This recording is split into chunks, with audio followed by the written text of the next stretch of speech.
Okay, movie retrospective time. I've been wanting to do this one forever. I love this fucking movie. It's a good movie. And yeah, so this has been on my list since the beginning, and actually I think somebody requested it like a few months ago, and I was like, man, we need to fucking do this. And we saw that you could rent it on YouTube or Xbox or whatever. Xbox. So yeah, you can rent it on YouTube too. Yeah. And so I was very, very excited. It's like, we got to finally do this one. This is Death Becomes Her. Yeah. This came out in 1992. I might have seen this in the theater because I feel like me and my friend were going to the Dollar Theater a bunch back in around 1992. And this looks like something that we would have gone to see.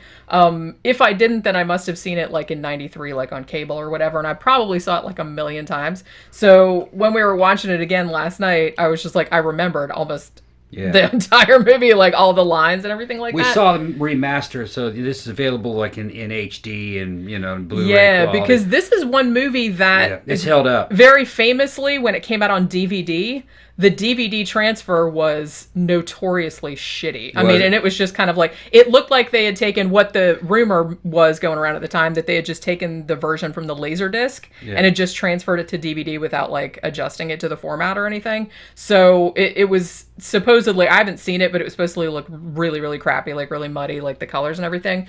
But it has since been redone. I think it came out on Blu-ray in 2016 or 2017 finally. The thing about this, it's a weird movie because it was directed by the very famous Robert Zemeckis. Dude that did Back to the Future. Back to the Future. He did everything. Yeah. This was actually the movie that he did between Back to the Future 3 and Forrest Gump. Okay. So this was kind of like fell in the middle. Now, the weird thing about this is that even though this got kind of like mixed critical reviews at the time, but was actually a pretty big commercial success. It actually came out, this is hilarious, but it actually came out the same weekend as the Buffy the Vampire Slayer movie, the one with Christy Swanson and Luke Perry and stuff that the later TV show was based on. And this like kicked its ass. This like made all kind of money. It's a dark comedy. Okay? Yeah. But it's done in that Zemeckis tone. It feels like Back to the Future 1 and 2, kind of. If it was, if that was like a horror movie. Yeah, what you end up with is something kind of like a Tim Burton movie, but not quite as Burton-y. Yeah. Tim Burton-y feeling sometimes can overpower you. This kind of has a Back to the Future kind of upbeat tone to it, even though it has a lot of dark fucking... Even though it's pretty... It's about murder and demented. The living dead and weird shit like that. It's about these people are all in their 50s. It's a group of basically 3 friends, 2 women and a guy. They're all hit their 50s, and they're all losing their fucking mojo. And one of them's a movie star, and she's just not as hot as she was. The other one, is fucking Crussel's wife. What was her name? Goldie Hawn. Goldie Hawn. And she's fucking loses her man, who's a fucking Bruce Willis, to the old fucking movie star. Well, that happened when they were younger, though. When they got older, the shit all started to fall apart. And to make a long story short, Goldie Hawn secretly found out a way this cult. It was like a fucking ISIS cult or a fucking... I think it was ISIS, or was it... she's it was like... Egyptian? I get the woman that she gets the potion from is... yeah, I guess she's like a sorceress. They don't really go into it. It's an ancient Egyptian cult, though. There's all these Egyptian motif going on, and they have this elixir of life that can give you eternal life. Yeah. And it turns out that all the fucking famous people that you thought you had died, they were actually still alive. They just faked their death. Elvis, they joined James Dean, Elvis, James Dean, Andy Warhol. Monroe. They're all there. Greta Garbo. And they're all having these big parties and shit, you know what I mean, while you're not looking in this big mansion outside L.A. And anyway, it's just a badass flick. Fucking, there's a catch to this immortality, though. You can't die. Yeah, so, I mean... You can, but then your body will start to decay. Just like if you're really dead, but you'll still be alive. You'll still be alive. You'll just be the living dead. Yeah. So, well, a murder plot starts happening over fucking, because bitches be bitches, I mean, fucking, the man left the wife for the other woman. They all, she tries to get him to kill her. You just got to see the movie. It's It's fucking hilarious. I mean, yeah, I'm going to spoil this because, like hilarious. I said, it came out in 1992. I fucking love this movie. It's really funny because I feel like the late 80s and the early to mid 90s. If you don't, if you're going to see this movie, go ahead and check out now because she's going to spoil the fuck out of this movie. And the movie, if you've never seen it, it's an epic film. It's about like a Back to the Future movie. This movie is hysterical. Yeah, and it still makes me fucking laugh to this day. Yeah. I think this was the first time it was either this movie or She-Devil with Roseanne Barr, which was the first time that I saw Meryl Streep doing comedy. Yeah. And I was amazed at how fucking hilarious she is. She is so fucking good. Both her and Goldie Hawn like play off each other so well in this. They are just so bitchy. Yeah, and it's wonderful. Yeah, and really this movie kind of stands outside of time. You know, if you're young, you can appreciate the movie, and there's a lesson to learn from the movie. It's a morality tale. Yeah. But it really hits home when you're in your 50s. Yeah. As soon as you get close to 50, you're going, And I laughed because I was reading something. I think it was a piece in Vanity Fair or something like that. And they were talking about this movie. And they said that the person that wrote it said they saw this movie when they were like 10 years old and they loved it because it's kind of like, it's like a magical realism or like a supernatural horror comedy type of thing.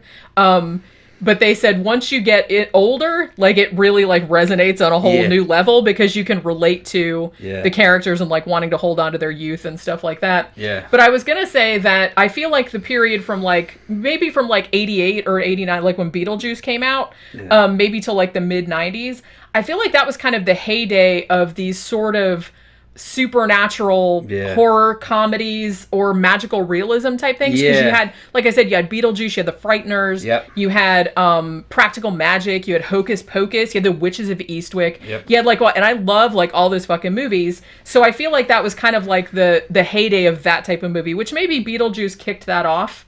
I feel like that was kind of the first big movie that was like that, and they were kind of morality tales, all of them in a certain way. This one, I think, more so. This one is, when you get to the end, it's definitely a morality tale. Oh, yeah, big time. Definitely. You go, there's different kinds of immortality. That's what the fucking moral of the story is. Yeah, and it's also kind of a skewering of trying to stay young at any cost. And, kind of like the whole Hollywood thing of eternal youth, and particularly like, as regards to like starlets and stuff like that, like once they get superficial beauty, once they get into their 40s and stuff like that, they kind of or get thrown away because they're not beautiful and young anymore and stuff like that. So it kind of has that kind of like vibe to it too.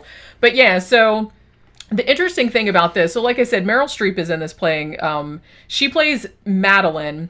And she is kind of like, I guess she was kind of like a famous movie star, like back in the day, because they do show like later on, there's like a clip of her in a movie with Michael Caine, which the scene with her, that's, not real. Obviously she wasn't in that movie, but the Michael Caine scene, I'm pretty sure that was from the Ip Crest file. That was from 1965. So they just like put her into that movie. So, but she's kind of like, even when the movie starts, it's in 1978. And even by then, she's a little bit of a has-been because she's kind of like doing this horrible Broadway or off-Broadway musical based on Sweet Bird of Youth, which is a Tennessee Williams play, I think. And it's just like this really depressing thing about like a gigolo or something. So it's like the fact that they made a musical out of it is like a joke also, but you'd have to kind of know about, about that play and about what it was about, like for that to be funny. But you can tell though that it's a really horrible musical because it's like she's just singing all about herself and how awesome she is. And like I said, she's kind of like a has-been at this point. And then they try to like inject some disco into it and all this, and there's all these gay bellhops, and it's like, it's just hysterical. So, everyone's getting up and leaving. So apparently they don't go a huge amount into where Madeline and Goldie Hawn's character met. Like Goldie Hawn's character is named Helen, and she's like a writer. So apparently they were friends when they were younger, because there is a kind of a conversation later on where, Madeline kept stealing Helen's boyfriends just to be a bitch. And, I guess Helen thought that Madeline was like low class or trash or something like that, because I guess Helen comes from like a more of an upper class family. So there's like this rivalry. They're essentially frenemies is what they are.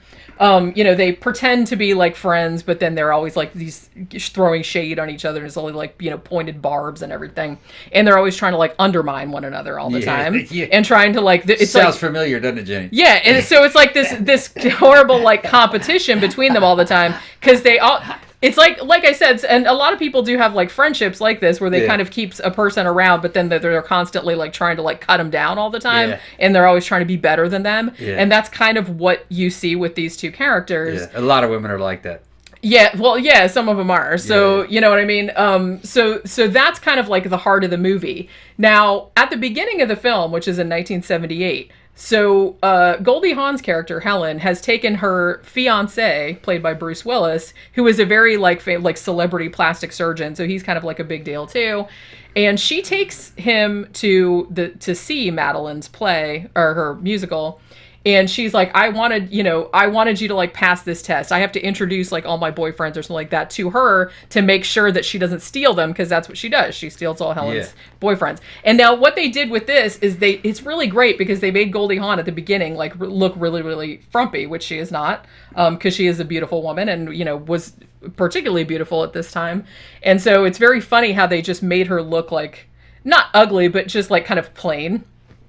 Now, so Bruce Willis, who this was kind of like not that long after Die Hard came out, so he was like big action star, and I thought it was kind of cool that they got him to sort of play against type at the time. He plays this nebbishy, schlubby, frumpy, like balding. He's okay at the beginning, but then as it goes on, he turns to like this boozy, like alcoholic. By the time he's 50, he's washed up. Yeah. And physically, he's washed now up. He wasn't the original choice for this role. I heard it was actually supposed to be Kevin Kline, which might have worked too, although I'm not sure, because Kevin Kline comes across as like funnier, like more like, I don't want to say he's more charming than Bruce Willis, but I feel like that comedic like charm and stuff like that might have made him seem less schlubby in this role.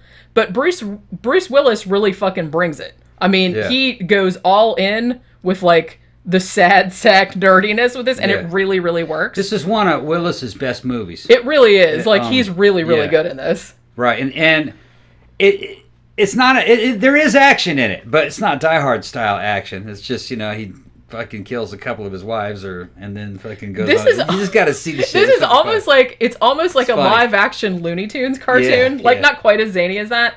But I mean, because the whole thing, so there's the rivalry between like, so Madeline like steals Helen's fiance and marries him. Yeah. And then it kind of like, this goes ahead at a pretty good clip. Like it skips ahead 7 years. Now what ends up happening is that Helen, Goldie Hawn's character, she is so fucked up by Madeline again stealing her man, that she has turned into this like big fat cat lady who and like a hoarder who lives in this horrible apartment, who eats like cake frosting like right out of the can. It's like she just opens the cabinet, it's all cake frosting. Yeah, she's all day. This cats are in the cupboards. And shit like that, and she is just obsessed, and she's like watching this scene from this movie where Madeline gets killed like as an actress, and she just watches it over and over again. And so then later she's in a damn mental home. Yeah, so they put her in a mental home. I guess because she hadn't paid her rent, and she got arrested because she wouldn't vacate the premises or whatever. So she gets arrested, and they put her in a mental home, and she's in there for like, I don't know how long. It's just 7 years or something. It's driving all them crazy. And it's driving all them, because that's all she wants to talk about is that woman and how she stole my man, and it's like she's obsessed with it. Yeah. And then finally she has a breakthrough, and she realizes she has to get past it, or she won't be able to have a life. And then another 7 years go by. Madeline and Ernest, who is Bruce Willis's character, they've been married. They despise each other. They live in this fucking massive mansion and everything. But, he's like, I guess he's become such an alcoholic that he can't do plastic surgery anymore. He can't get it up either. Yeah, so, she goes into that. But so he's now like an undertaker. Like he uses his expertise now to like make bodies look like all this other, and she's fabulously fucking rich. You're talking about fucking huge mansion.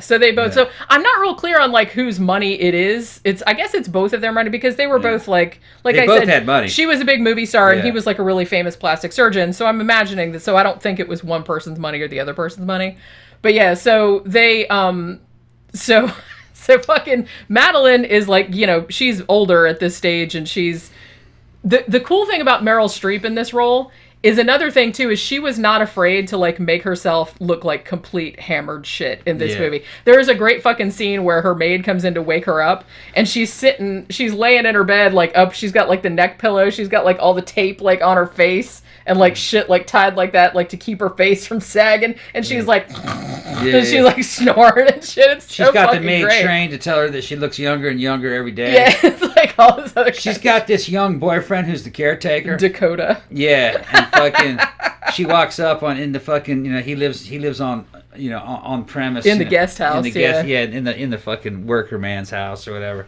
And she looks in and he's fucking nailing this hot young thing. She tries to fucking blow it off. And then he runs out. He's like, well, what do you expect? They say I look ridiculous with you and shit. So he starts fucking slamming on her. It's fucking hilarious because, it's like there's a big age difference. The great thing about this, though, is that as horrible as her character is, and as horrible as Goldie Hawn's character is, I mean, these are horrible, horrible people. Yeah. They are shallow, they are vain, they're vindictive and petty and venal, and they're just these terrible people, but you still kind of feel sorry for them a little bit, which I think is what makes it work. So they've gotten invited. So that was like, one straw that broke the camel's back. But also they get invited to Helen's, book party. She has a book that's come out and it's like hugely successful. And so they go to the party and, Madeline is still thinking that Helen still looks like a big fatso. And so she goes to the party, but she sees that now Goldie Hawn looks amazing, and she's like in a red she's dress, all thin, this big dress. She looks like Veronica Lake and shit. She's got like all the hair, and she looks like really, really young. And so in her Jessica Rabbit dress. Yeah, and so Madeline is like really, really upset, and she's like, "What the fuck do I do?" So she had tried to like go to this spa, to get like transfusion with children and shit. Yeah, they're like getting blood. There's like a great fucking scene. I saw one review that said it was like a Terry Gilliam movie, which it was kind of, where it's like a dude getting his like fucking blood replaced or some shit like that. So they goes and there's like, look, there's nothing we can do to help you in like one day, because she wanted all her blood replaced too. But they're like, look, we just replaced all your blood like 3 weeks ago. We can't do that shit. Yeah. But then this one guy that works there gives her this card. Is like, here's this woman that may be able to help you. So at first, like, she doesn't want to do it because she's like, that just sounds like bullshit. But after all this shit happens with Dakota and seeing Goldie Hawn, like, looking, like, fantastic, she's like, she gets desperate, so she feels like maybe she should do something about it. So she ends up going to this, like, ridiculous mansion and meets Liesl, who is played by Isabella Rossellini, looking she looks great, man. Fabulous in this. Oh my god, she looks like an Egyptian goddess and shit. This wow, fucking little and just when I saw this fucking movie the first time, it's like that outfit that she wears the first time you see her with like that. It's not even a top; it's like a necklace, but it just kind of covers her boobs, sort of. And it's like sarong, and she's got the knife like in there. Just like she looks amazing. And she's got a whole harem of these damn muscle building, bodybuilder, Fabio fucking model dudes in heavy metal spandex pants and fucking tails for the top, you know what I mean? And they all got the fucking little security microphones in their fucking ears and shit, at her beck and call, and they're like her sex slaves too. Because she says so to like, keep your ass handy and shit like that. Got these big fucking muscle men protecting her. I love it. Yeah, and she's in this fucking gigantic fucking William Randolph Hearst style fucking stone mansion outside of LA. Just fucking living in opulence. And she gives her a fucking line. She tells her that she can fucking make her eternally young, and brings out this damn fucking box, the Egyptian fucking shard of crystal with blue, like a big Fabergé egg kind of shit in there. Yeah, Fabergé with fucking this blue glowing fucking ointment, and the bottom of the damn fucking bottle is pointed, but no matter where it stands up like magnetic, like a gyroscope and shit. And basically, she didn't say how much she wanted. She just wrote down the price. She said it's different for everybody. Different for everybody, but she showed her how much it cost. Yeah.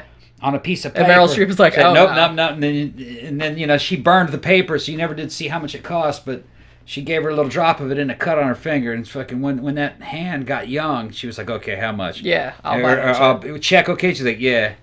She gave it to her, and she got young fucking instantly. Her tits are like... Her butt pops up. Fucking, her face gets all like gorgeous looking. Yeah, so she goes home, fucking tries to work her magic and shit. Yeah, so the great thing about this movie, like, you don't find out later on that Goldie Hawn had also taken the potion, but many years prior, which is why she looks so fantastic. But one thing that all that Liesl says, like before Madeline leaves, is take care of your body. It will be you and it will be together for a very long time. Yeah. She doesn't really specify that if you die in that body, like, or if you get hurt in that body, you're still trapped in it. You're still trapped in it. Like, you will live forever, but that doesn't necessarily mean that the body is gonna, like, if you fuck it up, it's gonna stay fucked up. Yeah, and if you die, you're still in it, and I guess it starts to slowly decay anyway. Yeah. It doesn't seem to heal if you're dead. I guess if you're alive, it will heal. Yeah. But if you're dead, it won't Yeah, because heal. the shit did that. Yeah. So I think, but the fact that they died, because, like, all the people that were at the party, like, at the end, were people that had taken this stuff. So they were immortal, and they still all looked young and everything. The only reason they started, deteriorating was because they both died. Yeah. Because that's what happens, is that it turns out that she has not, I mean, it hasn't even been, like, an hour or two before she took the shit. So she goes back to the house, she puts on, like, her fucking, she looks all fabulous, she puts on, like, her black cat suit and, like, her little pig thing. She's gonna go out and, like, go out on the town and get some dick. Yeah. And basically, her and Bruce Willis get in, like, this big fight, and she just keeps, like, fucking needling him and needling him. She's boozy, flaccid. Yeah, she's gonna get something hard and shit. They get into a fight. He fucking throws her ass down the stairs and it kills her. Well, he starts, like, choking her, and it's like she starts stumbling down the stairs, and then he's like, "Oh shit, what am I doing?" And then she's like, "Help me!" And then she's like, "Help me, you idiot," or something like that. And then he goes, "Dick," and she falls all the way down, and she's, like, all fucked up, and her legs are all backwards and shit. So obviously he thinks she's dead. Now him and Helen have actually been conspiring to kill her anyway and make it look like an accident, which honestly, I think that's probably, of all the fucking, shit that's in this movie, this might be one of my favorite sequences, is when Goldie Hawn is telling him, she's like, "Look, I've thought this all through, and this is the only way we can do it." And she's, like, telling him the plan, and they're kind of, like, showing it. They were going to drug her and then put her in a car and then, run the car off a cliff. Yeah. And there's, like, there's so much funny shit in this where they're just like, we'll just say that they're, that she's had a little too much to drink, and there's like 40 fucking vodka bottles, like, in the car and shit like that. And then at the end, like, after they find the body, like, there's two coroners, and there's, like, the body's all fucking burned, like, with a vodka bottle, and he's like, well, she had it coming. You know what I mean? It's like that kind of shit. Yeah. It's just a great fucking scene. But then obviously, even though she is all, like, Madeline's all fucked up at the bottom of the stairs. She gets up, though, anyway. She gets up, and she's not real happy about it. She puts her head on back, straightens her head around. Now, eventually what happens is that she blasts the other girl in the fucking belly with a shotgun. Yeah. And then she comes back to life because she didn't know that she'd taken the potion. Yeah. She's like, "You too." So now you got two living dead girls fucking chasing fucking dude around. Fucking Bruce Willis is dealing with these two living dead chicks who hate each other and who fight with shovels and are trying to, like, kill each other. And they need him to fucking keep them looking decent, because one of them's got a big old hole where she got blown in half with a shotgun, and the other one's got her fucking head is fucking busted up. So he's putting Bondo on him and shit like that, and makeup. Yeah, because there was a scene earlier, like, before anybody dies, where he's at this bar, and, like, this woman comes up to him and is like, "Oh, you're Dr. Melville. It's like, I never got to tell you how awesome you did a job with my great aunt," or whoever it was, like, at the funeral. She looked like you even brought her the cheekbones. It was a shame to bury her, and all this other kind of stuff. And she asks him, like, what his secret is. And it's funny to me because she asked, even though she clearly didn't want to know, because when he starts telling her, she's just like, "Okay, I'm out of here." Because he's like, "You know what my secret is?" He's like, "Spray paint." Damn. He's like, you can't use makeup on dead people because the skin is too dry, so you have to, like, go get this fucking. So he goes this long thing about spray paint. It's got its own adhesive, and you have to leave it. And the woman gets all upset. So the fact that he knows how to do that, like, how to make dead bodies look good. So the two women who are now dead and are kind of, like, falling apart and decaying, they want to keep him around to keep them looking good, like, forever. So they try to get him to drink the potion as well, but he doesn't want to do that for various reasons. There's a bunch of cool shit in the movie too, little stuff that if you weren't paying attention, you may not notice it. Like, there's one part where Bruce Willis falls from the top of the damn building. Fucking his two girlfriends were trying to save him, but they couldn't. His two dead girlfriends were trying to save him, but they couldn't get him in time, and he fell through a damn stained glass roof into the swimming pool.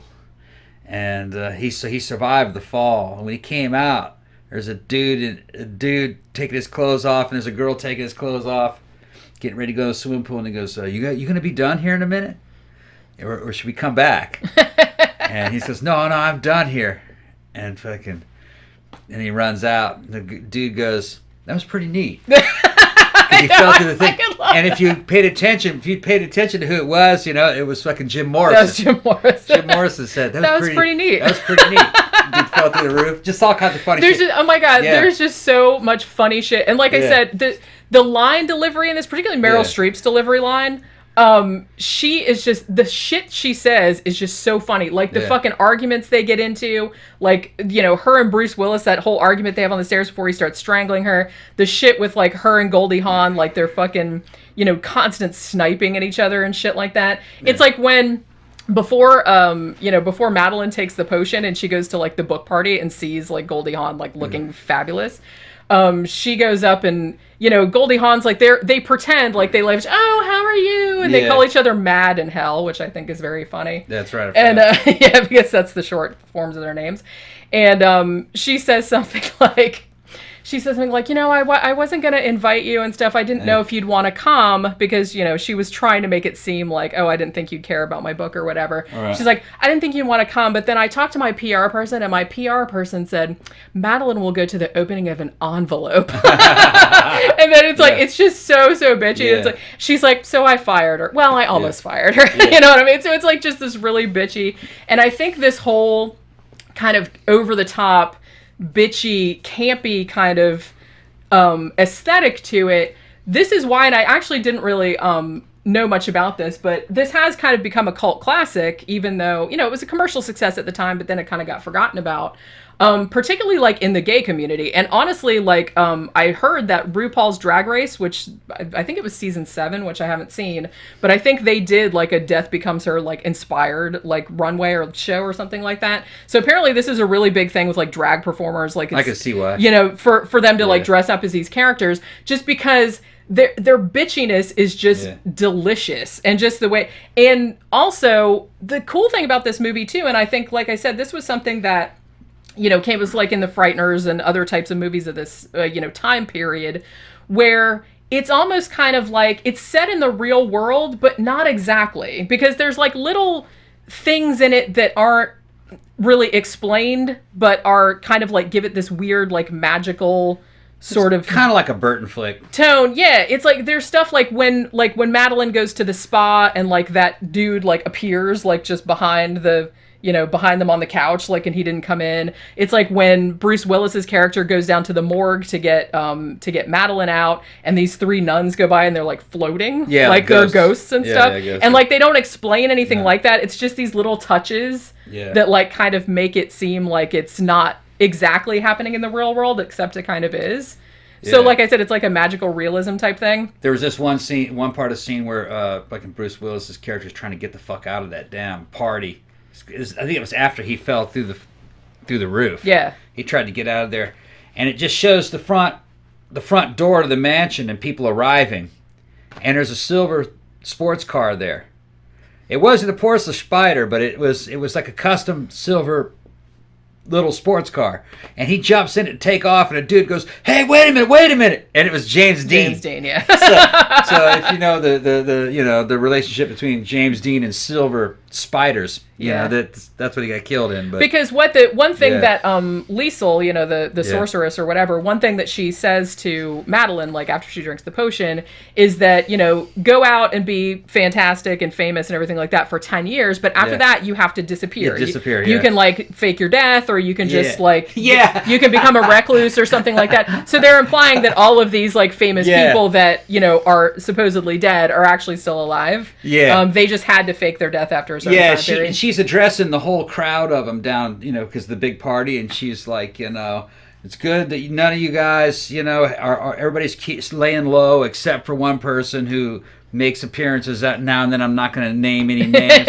And it pans to Elvis. He's got these 2 women with him, and he goes, "I was just having fun, man." Right. It's like, I was just having fun. So it's just like there's just so many great, and like I said, it's just every time this movie, because like I said, I saw this movie like a million times when I was growing up because I just fucking love this movie. There's just something, the look of it is so cool. It's like, I just love like all the little magical touches. Yeah. The comedy is funny. Like a lot of it, it's weird because a lot of it is like really, like I said, like campy and like over the top and like super bitchy and stuff like that. Yeah. But it's also like there's a lot of really subtle jokes too. Like, and there's a lot of, you know, there's a scene at a doctor's office where there's like a brain in a jar that says Abby Normal on it. Yeah. It's like when Goldie Hawn and Meryl Streep are fighting about the potion. Goldie Hawn says the date that she took it, which was October whatever 1985, which was the same day as Marty went Back to the Future Back to the Future. All right, so he's like making all these references like it's in universe and stuff. Yeah. So there's all that kind of stuff going on, and it's just these great little lines. Like I love when fucking so when Madeline, you know, she fell down the stairs, she broke her neck, she's all like fucked up and everything. But Bruce Willis thinks it's a miracle that she's still alive, so takes her to the hospital. And so the doctor's like examining her and he's like, can't get it. She's like, you know, she's like 80 degrees. It's like she doesn't have a heartbeat. And it's like her neck is broken, the bone's sticking out and shit. And so he's like flipping out. So I guess she passes out and they take her to the morgue, like after Bruce Willis is gone, like because he's gone to find help or whatever. And then, you know, so he comes back in the room and she's gone and he's like, where's my wife? Oh my God. And it's like, they're like, well, they took her to the morgue. She's dead. And he's like, the morgue, she'll be furious. Yeah. It's like that kind of shit. He gets her out of a plastic bag though. She comes back out. The weird thing about this movie, because I hadn't seen the trailer like in a really long time, but when we rented it on Xbox, they showed like the trailer from the time. Now, there are a bunch of scenes in the trailer that were not in the movie. Like, there was a scene where Bruce Willis was, like, taking her out of the refrigerator and then was, like, dragging her up the steps. And she's like, why am I sweating or something? He's like, I think you're defrosting or something like that. Now, that was not in the movie. I think that was cut out. There was also a whole alternate ending to this. I think there was a whole thing where Bruce Willis, like, after he took off, because he didn't want to, like, hang around and be, like, these two bitches, like, makeup artists, like, forever. So he like took off and he meets Tracy Ullman. Her part was completely cut out of this movie. I remember her, yeah. She was the one that got The Simpsons their start because it was her TV show that The Simpsons started on. So so she was in this movie. She played like a bartender or something like that. And he meets her and then he becomes a bartender and she helps him like fake his death and all this other stuff. So there was that whole thing that was excised. I think there was also, I think what ended up happening was that they shot that ending and Robert Zemeckis was like, that ending is too happy. I don't really like it because the ending of this is great. I love the ending of this movie, like with the funeral, like, cause Bruce Willis lives like another 37 years or something like that. Yeah, he got married. He had his first real marriage, and his life began after 50. After 50. It's like nobody knows much of anything about him before he turned 50. And it's like he had all these kids and grandkids, and he started all these foundations. Yeah, and then all these adopted children from across the world, and people, and he became so. And then the preacher was like, you know, it was true immortality. Yeah. So it'll live like, through his children and grandchildren and all the foundations and all the people that he helped and everything. Yeah. And it's like, meanwhile, like the two, like Mad and Hell, who are like, they've kind of gone to shit because they don't have anybody around to take care of them, because after he took off, they can't walk hard. They were like, well, shit, now what do we do? And she's like, well, it's just maintenance. It's like, we have to like help each other out. It's like, I'll paint your ass, you paint mine. Yeah. It's like, forever painting each other's asses and all this other kind of stuff with the spray paint. So 37 years later, they're at his funeral and they have the veils on and they're just like thinking it's all bullshit. They're like, whatever, blah, blah, blah. And they're just like cackling back there like horrible bitches. And then they leave and they're like sniping and they take their fucking veils off and they look like complete crap. All the paint's cracked. All the paint's cracked because they don't really know how to do it. And it's like, oh yeah, you're all runny. Yeah. And all this other stuff. And they're sniping about, where's that can of spray paint? You lost it, blah, blah, blah. And you know, all this other stuff. And then like at the end, they fall on the can of spray paint, which is falling out of the purse. And they fall at the bottom and they just shatter. Yeah.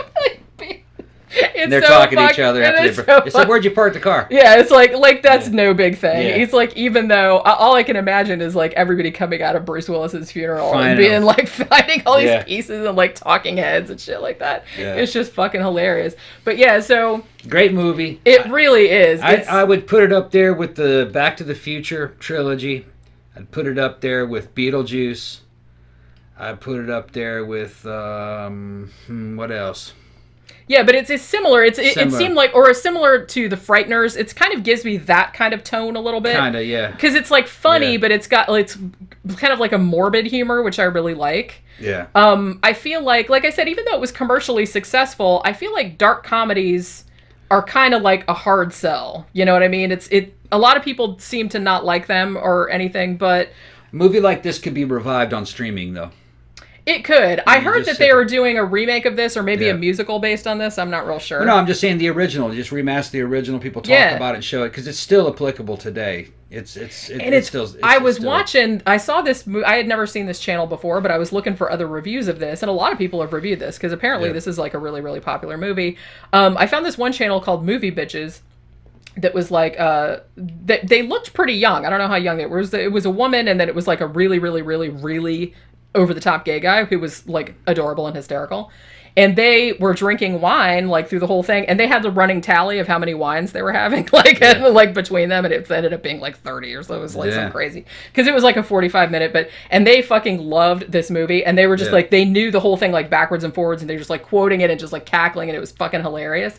So go watch that, because I think they only have like, you know, maybe 1,000 or 1,500 subscribers. Yeah, but I just thought it was really, really funny. What I like about it is that it does kind of the story seems to tilt a little female, but not really. You know what I mean? As a guy, I liked it too.